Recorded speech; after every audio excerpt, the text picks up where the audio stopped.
Welcome back to World Women's Golf Championship, the game. Damn, this is the darkest everybody's golf game I've ever played. It's the edgy reboot. Well, Sony, I think the sales of everybody's golf, the recent one was decent enough. So I wonder why they did this. They wanted to take a risk and take the franchise into a new direction. What? Clap Hands and Japan Studio got together one day and decided, you know what? Everybody's golf needs zombies. Anyway, Yes. Thank you for that meme-worthy face there, Ellie. There's plenty more to come.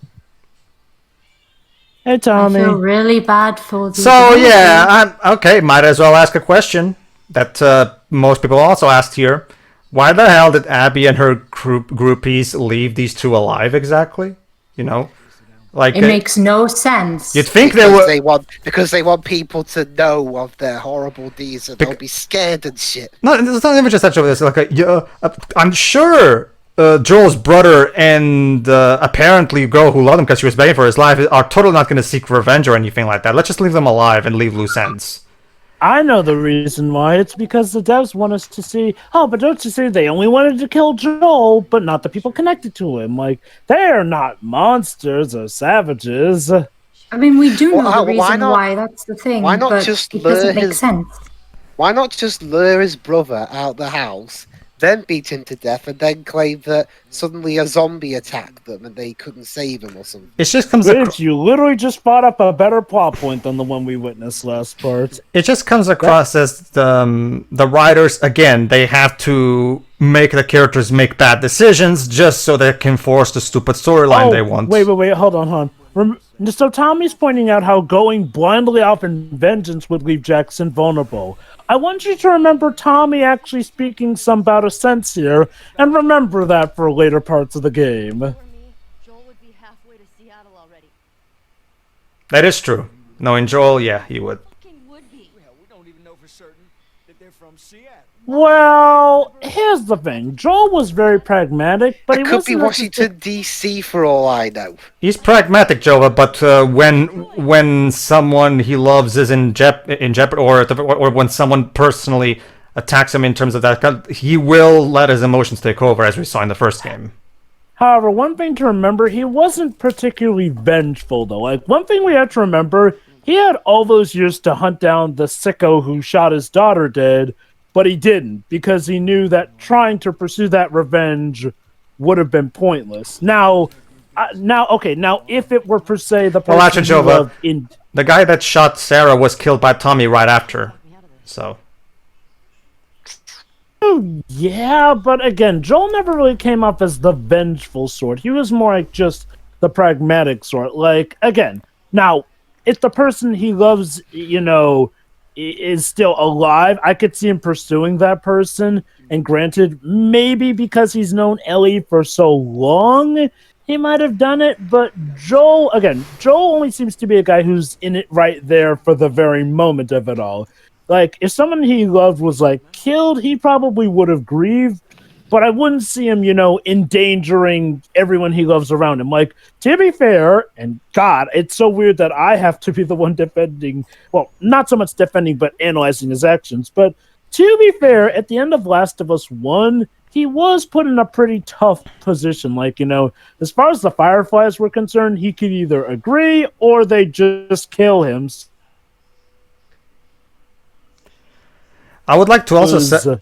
pretty much kind of a jerk, but Joel kind of had no choice but to make that choice. Otherwise, Ellie was definitely going to die. I would also like to mention just again I will compliment the actors because the actors are trying their hardest to make this script work, and they're fantastic actors, as we've talked about in the first game, and the same applies here. So no, I want to get this out of the way. We have no complaints regarding the acting. The acting is not the problem.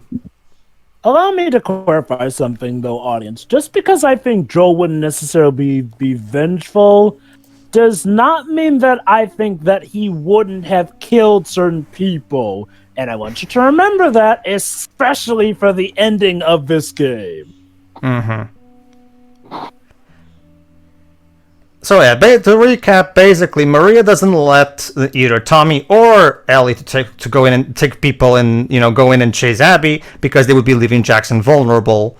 And Ellie's like, so they just get to get away with this.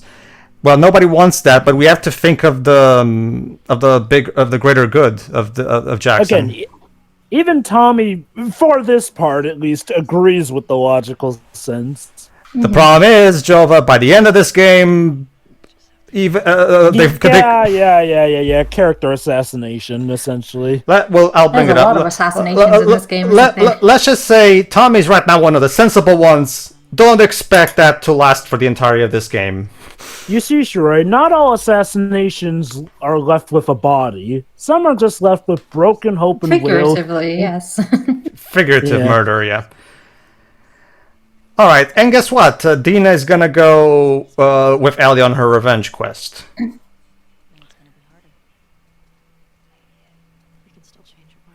How many zombie encounters are there in the rest of this game? There's actually quite a few, actually, to be fair. That said, though, I'm gonna be quite honest. This game loses the focus on zombies a lot. Like, I'll just put it like this. This story could have easily have been practically any other game. This really did not need to be Last of Us. Yeah, that's one of the primary problems as well for me as well, actually. This didn't need to be a Last of Us. You could literally tell this exact same story with new characters and a new franchise, and you would have to change little to nothing, really. Like, and most the stuff with the zombie is that Ellie's immune. That's pretty much the most story relevance that the whole virus thing has. You could have just left the first game as it is and ambiguous, Mm-hmm. And, okay, I'll just say this right now. Yes, I have no problems with a story being dark. But this is one that is guilty of darkness-induced audience apathy, and you will come to see why. I definitely agree with that. By the end, by the final 2 hours of this game, I was just hoping that this game would fucking end because I had so beyond caring at that point that it's not even funny. I'm glad you brought that up, Jova, because unfortunately it seems to be quite a vocal bunch. But it's like, aside from the criticism of, your opinion doesn't matter because you haven't played the game. I've seen a lot of people say, well, the first game is about love, which is much easier for people to take in. You need to have a real head on your shoulders to take in a game that's completely about hate. Jesus. It's also, another thing to expand upon my earlier point that this doesn't need to be a good example is Ellie, because Ellie, but in the 4-year time skip, she's basically a different person now, in the sense that remember the pun book she had? Well, it's never brought up ever again, except for like one minor mention, one funny thing where she does use a pun nearly the end of the game, and that's it. Maybe she grew out of it, possibly. I don't know. I guess, but that's the thing. Because she became older, more rugged. She didn't really become rugged. She's taken on arts, and she also collects superhero cards and things. She hasn't exactly, Yeah, not to mention like I said, she has hobbies. They're just different hobbies. I get that, Shira, but she later, so she got over that, but she then later, in the end, starts doing old-fashioned Last of Us 1 style puns. So I don't know. I kind of feel like, for time's sake, I guess, because I don't know the context of the scene. Well, you'll see. Anyway, let me read it. I'll wait. We lost the ground. She's trying to write a song. We lost the ground to snow, step on ice, blah, blah, blah, test my fall. Tonight was crazy. I feel scared. No, my mouth tastes like iron. Wounds break open as I scream/sing. So basically, she's whenever she writes a verse that doesn't work, she just scribbles over it. And let me with this and blah, blah, blah. Guitar strings with iron sound brighter. They mistook your resonance and let me with rust. All I have is our last conversation, looping like a chord progression. Huh? Get it? Get it? This is Harmonies and blood. Okay, Ellie. I'll be honest. This is a really shitty song. I mean, it just comes off like an autobiography put to lyrics. There's not even a good one. In the meantime, let's talk about how this game has been. And also, this is like a bloody fanfic now. Character dies, and everyone's so upset that she writes an emo song about it. Pretty much. In fact, believe it or not, the reception has been quite interested. TV Tropes had this to say. Basically, the game was already divisive in the West, but it did manage to find its audience. However, in Japan, the game was massively unpopular, which is particularly notable as East Asian markets adored the first game, with many players going so far as to return the game to the extent that shops had to start denying returns. There's on YouTube. completely. There's on YouTube footage of an Asian player literally using scissors to cut the disc in half. Okay, Well, that's the thing, okay, no matter what you think of the game, that is just a complete waste of money. Well, Dribs, the Japanese tend to take gaming very seriously, especially when it's a sequel to something that they adore, like the first Last of Us. All right, so Ellie came here to get something. Let's see what it is. Could I have a time, please? Go ahead to 11 minutes if you can. Oh, look at that. Joel's watch that his daughter gave him. And look, Now he will never wear it again. the watch is shattered. Are you at 11 minutes, Shiri? Yes. Okay, hold on. It's And shattered. and there's one, and there's his gun. All right, get ready and click. Okay. Anyway, that was the gun that he used to kill the person that would eventually set in motion the. here you go. Someone else to kill her. I find this moment a bit interesting. Okay, hold on. Apparently there's something going on down there, but don't worry, I'm gonna... Yeah, just come down. No, well, hold on, Dina. I want to do... There's a prompt here, so I want to see what it is.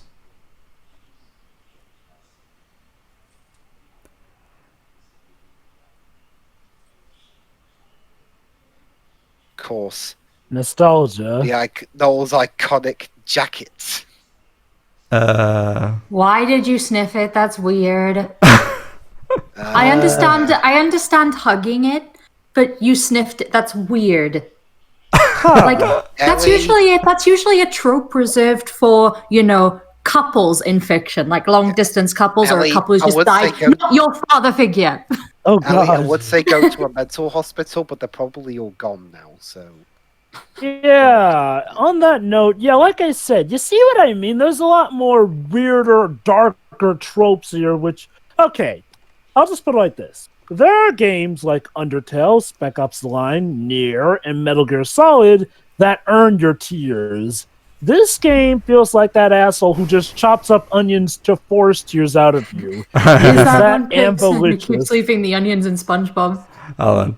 I'm just hoping the old Druckmann doesn't turn into the video game equivalent of John Hughes. I have to bring these people to justice.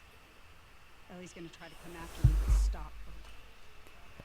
Take her guns, lock up the horses, maybe lock her up. Buy me some time so I can end this. Oh. So Tommy went after Abby. So it turns out Tommy actually is rather vengeful. You should have given us a group to go after those fuckers. Wish I could. You gotta try to lock me up? I prefer that you stay. That's not gonna fucking I happen. prefer that you stay, but I know you better. You going with her? You seem pretty much okay with this, all things considered. Like, I get that you know you can't stop her, but maybe show a bit more resistance. Also, why not have Tommy want her to go with him then? Like, it feels like there were two different writers. Like, one writer thought maybe Tommy should be Well, more there were. pragmatic, and then Well, there are two different writers. So maybe that's exactly it, Joe. Grab some ammo too. So even just telling them to go at this point. this is a bad idea for so many reasons. First of all, Ellie, you're not in the best of mind to even pull off this revenge. Grieve a bit, and then chase after Abby. Secondly, no, actually, that pretty much sums it all up. Like, no one should be this okay with this. This is Tommy's wife, right? Yes, Maria. Okay, I understand that she's probably a bit, you know, too upset to think properly at the moment, but I think she could have shown a lot more resilience, as Jova said. Again, I was actually looking up Hallie Gross's previous filmography as a screenwriter before the Shiro episodes for Banshee And episodes Westworld. 6 and 7 of season 1 of Westworld, Which is Emerald City, and a TV series Which is- called Too Old to Die Young. baffling because Westworld is awesome. I'm guessing Jonathan. Maybe she- I'm guessing Jonathan Nolan kept her on a leash. Maybe, I don't know. Maybe she just Well, sucks at writing video games. Remember, there was also Neil himself being very picky about what Well, was going yeah, to happen. there's also a point to it. While Ellie is one of the writers, Neil is the one creatively in charge. Like if Ellie He is can, the executive producer. if Ellie comes up with a writing idea that Neil doesn't like, it gets shut down because Neil's the one in Well, charge. Like, for all intents and purposes, going off of each interview of him, a lot of this pretty much was his idea concept-wise, and pretty much right down to, like, maybe he didn't pick all the narrative choices, but in terms of the overall story, as far as we know, pretty much was Neil's choosing. I'd argue slightly against that, Jova, just because he is the executive producer and it is his job to greenlight everything that happens. So he, like, even if the ideas weren't his, he greenlit them. There's that he too, is yeah. at fault very much. That is the job of an executive producer. Obviously. Definitely. So these two alone are going to chase down an entire organization. Now, and before anyone says, oh, but Joel and Ellie dealt with all those organizations in the first game, first of all, that was when they pretty much had no choice. Secondly, they had to take very good advantage of the environment and the blizzard going on in that case. And third, I repeat, they had pretty much no choice but to deal with them.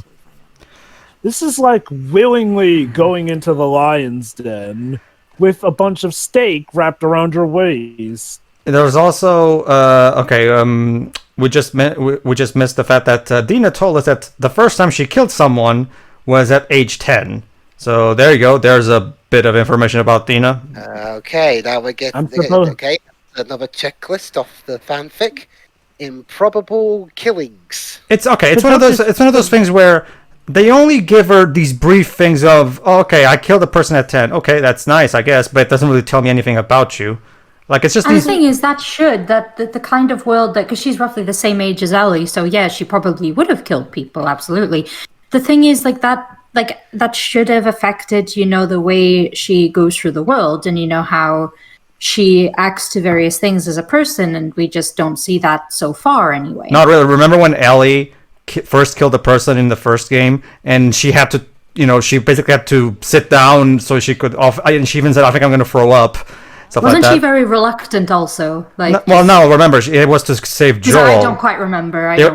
Joel was about to get killed by a hunter, and Ellie picked up a gun and shot him to save Joel in the heat of the moment. So she just acted without thinking. I think another thing to take... Hold on, let me just finish real quick. Dean, on the other hand, okay, Ellie is of course very hardened now, and you can make an argument. Yeah, it's of course she's seen so much death and horribleness at this point, and that's why she's become a hardened person over the years. Dina, we just learned, apparently has a history of this kind of stuff, but she's incredibly perky and cheerful and whatever. So the whole killing at 10 thing doesn't really contribute to her character in any meaningful way, it seems. Go ahead, I guess Jova. it's to show that Dina grew up with it more easily than Ellie did. But yeah, I'm also point out here, randomly we'll get tidbits about characters here and there. Here's the problem. It doesn't feel natural. In fact, if anything, I hate to say it, but that line just feels like it's there for shock value because we don't really get anything else out of it other than, you had a terrible childhood. I don't think it's really that shocking considering what we're dealing with. It's not even just that. Go ahead. Okay. Well, that's sort of the thing. It's like, well, again, because it doesn't really, contribute to anything else, at most, I can just call it shock value to make it show how grim and dark the world is. And do not get me wrong. I get it. World building here and there. But like I said, in the first game, this was done with a purpose, mind you. There was very much a purpose to it. In this game, a lot of dark stuff happens to the point where it's all cartoonish. Well, promise at sundown. I meant unlike the rest. Idaho Falls. Dina caught 3 jackrabbits tonight. She has these traps her sister taught her how to build. They're fucking effective. My appetite hasn't come back yet. Trying to force food down. Twin Falls. Found a camp along the main highway. It was Tommy's. He's probably only a day or so ahead of us. We're getting close to boys. Dina's pushing to go around. I don't want to add 2 days to this trip. These hunters tried to ambush us. Fuckers didn't stand a chance against us. We were scavenging for supplies, and I was looking at Dina. I felt a deep appreciation for her coming along. I really love her. She really loves her, guys. Baker City. That's nice to know. We saw a pack of wild horses today. They were skittish. Then Dina offered them some of the fruit we collected. They ended up following us for a bit. Wish I had a camera.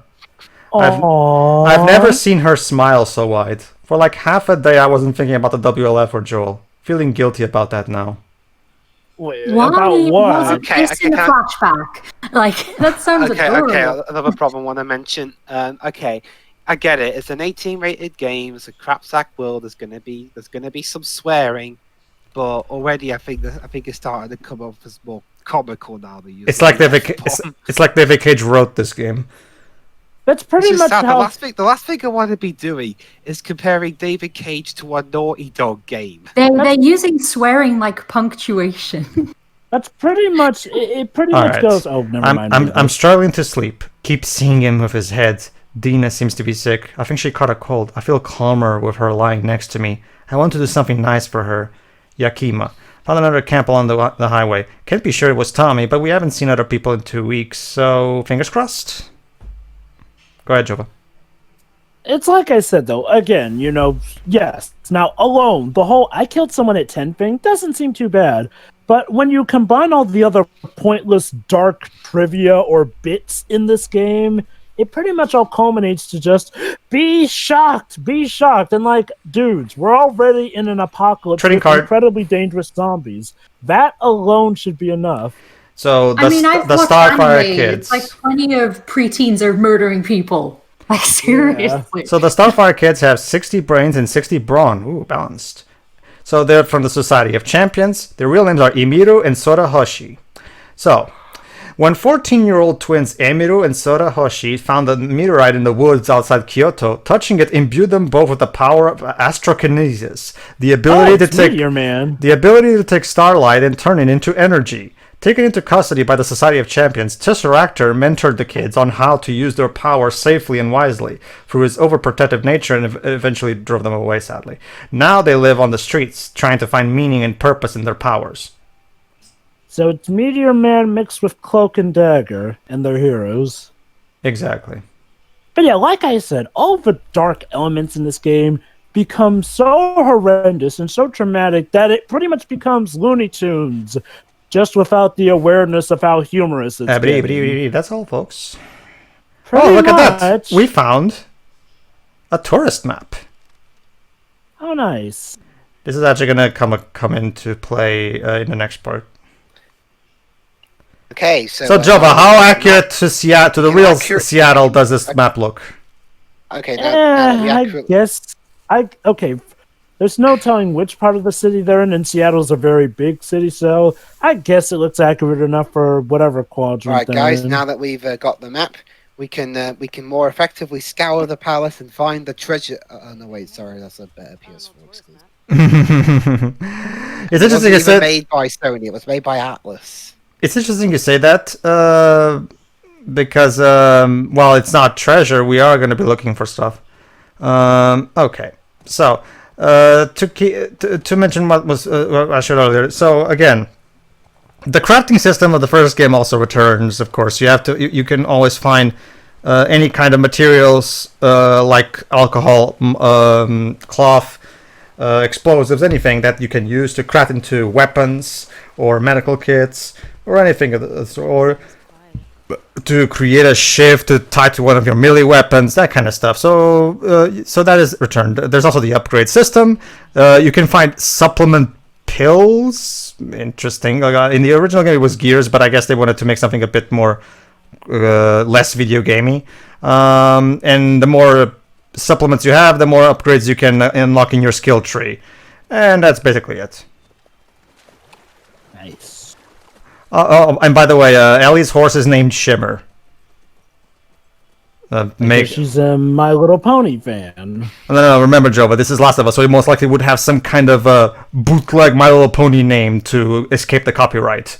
So, My Small Horsey. Sure, let's go with that. No. What about the porn name? Because they do porn names for everything else. My enormous pony. Oh my. Anyway, trespassers killed on sight. Well, at least they're nice enough to warn you of that. These were soldiers from the QZ. See the federal uniforms? You think it was the WLF? Yeah, they left them here. Good morning. That's fucked up. Weren't the WLF such a nice bout of people? Okay, Pedro, remind me, has it been revealed who Abby's aligned with yet? WLF. These people. We already know that. Okay, yeah, so basically Abby is pretty much flying the flag of the Fireflies. So now one would think, oh, so she wanted to kill Joel for vengeance on someone he did, right? Okay, I'll say this. If it were for what he did to the Fireflies as a whole, maybe that might make Abby's character better. Unfortunately, it's a lot more personal than that. let me guess. Okay. Yes, Joel I say unfortunately. randomly killed some character off screen in the first game, and she's pissed about that. No. You're close, but no cigar. That's the It thing. was very random, though. Don't worry, Dwebs. Neil has absolutely no problem in showing you a death on screen, no matter how gruesome it is. Yeah, We didn't show Joel's death on Yeah, they screen. kind of blacked it out like cowards. Like, considering how Oh. shocking they want to be, like, they just blacked that one out. This is a very hypocritical game. Also, mind you, Hell. Neil Druckmann forced employees to watch snuff films, very uncomfortable snuff films, Yeah. much to their displeasure. That's what that ex-employee on Twitter said. Yes. Which is interesting, Shiroi, because in Ni no Kuni 2 we actually do get true, brief, but still a shot of Aranella getting the brunt of fire right on her. You know, I mean, it's only. I'd also like to. Oh, sorry. Finish. So it's only for a brief moment because Hino still wants to keep this family friendly. He doesn't want to go overboard with it. But even that one. That wasn't the point of this thing. Yeah. You're saying, Shirai? Go ahead. No, just about the whole thing of them being forced to, watch the content that Jova brought up. Some other artists were claiming that they didn't have to, and just in case somebody in the audience might have wanted to bring that up, it's like, yes, while that is true, remember that Naughty Dog is a huge company with various different effects artists working in different departments. So while some may have been, others probably wouldn't have been. That doesn't, just because some say they weren't, doesn't mean it didn't happen. Just to make that clear. It's like the Mortal Kombat 11 thing again.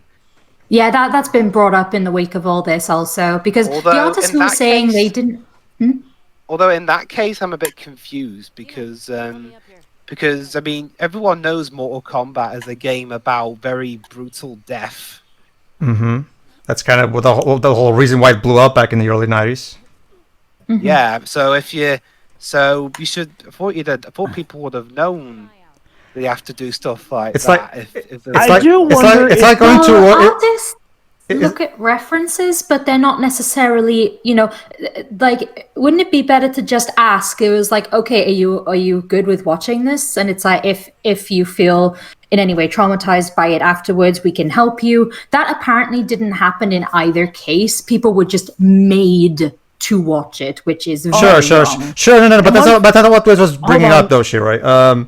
What this was bringing up was the fact that a game designer applied for a job at NetherRealm Studios, the studio that makes Mortal Kombat, and had a problem working on it because he's a bit squirmy with violence. Then you applied for a job at NetherRealm? What did you think you were going to be working on, dude? Okay, to be fair, context was NetherRealm Studios are a pretty big game developer, so there's never ever a guarantee that you would be forced to work on a Mortal Kombat game because they do make games other than that. And considering you know how hard it is to get a job in the gaming industry, let me finish. Considering how hard it is to get a job in the game industry as well, it's sort of a case of beggars can't be choosers as well. I don't know. To me, it feels like It feels like someone got a job working on a Saw movie and was surprised that there was gore in it. It's Okay, it's a bit different though. When it comes to films, you normally do get hired for a specific film. So if you go into a Saw movie, you know what you're in for. With a video game company, it's more that you get hired to the particular company, and you can't always be sure where you'll be forced to work in. It's like you know what your job role is, but you'll get thrown around from project to project. Not much of a say in which one. Okay. You know. Okay, so Jova, aside from the Injustice games and Mortal Kombat, what else does NetherRealm make? Because I'm not familiar with anything else they make outside of Injustice and Mortal Kombat. I'll check NetherRealm's. And Injustice is also incredibly violent as well. So it's basically Mortal Kombat, but with DC characters. So well, Injustice is not as graphic with it. Hence, it's to the point where they even changed the super moves from fatalities to more so heroic combos. Sure, they can be violent, but they still, do. Basically, it's not gory per se. They're violent, yes, but not gory. Yes. Okay. According to the Wikipedia page, the only non-Mortal Kombat or Injustice games that NetherRealm have worked on are iOS stuff like Batman Arkham City Lockdown, WWE Immortals, and that's about it. Anything else is. I guess that's a bit, but at the same time, you should be properly like if you're applying for NetherRealm Studios, you probably should expect that you'll be asked to help work on a Mortal Kombat game. I mean, it's like but like that they know what now, that's why I made my point though. It's like people are to expect that. That's why they sign up for the company, but they shouldn't be made to watch graphic violence. Well, no, I'm not saying that. I'm not saying that, Shiro. I'm not saying people should be made to, Shiro. But here's the thing: like when he or she applied for that position, it makes me wonder. Like, okay, now we need you to help. But I don't like but we like it's like a. It's not about them. It's like if I applied. It's like if I applied for a job at Game Freak, even if I didn't like Pokemon. Like it just doesn't seem to make a lot of sense. This is why what me and Jova are saying is actually very relevant. You can't really look at these two separately. It's like, but you shouldn't they know what they're signing up for, but not torture. I mean, Mortal Kombat doesn't have torture though. I don't understand. The artists aren't arguing that they were made to work on violent games. Nobody is saying that. They were arguing that they were made to watch real graphical violence to make these fictional video games. No, I know that. It'd be one thing if you worked. It'd be one thing if you went to work at say level 5. But then all of a sudden, Akira Hina is like, right, everybody, today we're going to make a game about people's heads being blown up in graphic detail. Well, yeah, exactly. That'd be one thing, but again, as like Pedro said, it's NetherRealm. I mean... But that's the thing, though, Dwibs, you weren't listening. That's sort of the thing. It's not about them being forced to work on violent games. It's them being forced to watch the snuff films, which no one should be forced to do. Oh, that goes without saying. Visually uncomfortable. Like, again, if we're going to go after Naughty Dog for it, we have to go after NetherRealm for it. Like, being forced to watch snuff films was not in the job description. Well, okay, but as far as I'm aware, nobody at NetherRealm Studios was forced to watch snuff films. That's all. Was that a thing in NetherRealm? Well, I mean, I'm reading on the again. I'm just reading on the Wikipedia page, and it has citations on it. But from what I'm reading here, there wasn't any mention of being forced to do it. I mean, at least one person apparently was diagnosed with PTSD, but again, there was nothing here suggests they were forced to do it. I don't even understand why exactly would NetherRealm even ask their employees to do that, because the Mortal Kombat's violence is very cartoonish and over the top in nature. So I don't understand why would they even need to do that, to be honest. But Mortal Kombat 11 was going for kind of the semi-realistic approach. Like, not so much that the moves are realistic, but in order to get the idea of the gore being realistic here and there. I guess. Anyway, everybody, see you for the next part. See ya. See ya.